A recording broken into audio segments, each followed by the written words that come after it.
అనంతపురం జిల్లా ధర్మవరం నియోజకవర్గంలో వైఎస్ఆర్సీపీ సర్పంచుల నిబద్ధత గర్వించదగ్గదని 5 ఏళ్ల పాటు ప్రలోభాలకు లొంగకుండా పార్టీకి అండగా నిలిచారని మాజీ ఎమ్మెల్యే కేతిరెడ్డి వెంకటరామిరెడ్డి అభినందించారు. ధర్మవరంలోని వైసీపీ కార్య నియోజకవర్గంలోని 70 మంది సర్పంచుల్లో 64 మంది పార్టీ వెంటే ఉన్నారని, స్వార్థంతో పార్టీ మారిన వారికి భవిష్యత్తులో స్థాపం ఉండదని ఆయన స్పష్టం చేశారు. చంద్రబాబు ప్రభుత్వ ప్రజా వ్యతిరేక విధానాలను ఎండగట్టాలని, రాబోయే సర్వేలు గ్రామాల్లోని ఉపాధి సమస్యలపై పార్టీ శ్రేణులు అప్రమత్తంగా ఉండాలని కేతిరెడ్డి పిలుపునిచ్చారు.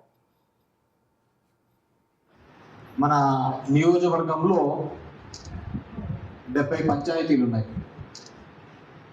70 పంచాయతీలు మొన్న జరిగిన ఎలక్షన్లలో దగ్గర 64 పంచాయతీలు మనం గెలవడం జరిగింది.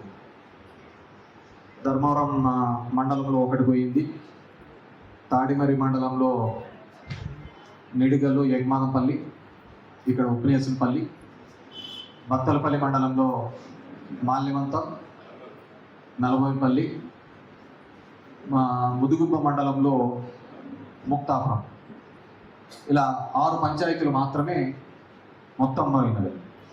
ఎక్కడ దౌర్జన్యాలు చేయలేదు, ఎక్కడ ఎవరిని ఇబ్బంది పెట్టినది లేదు.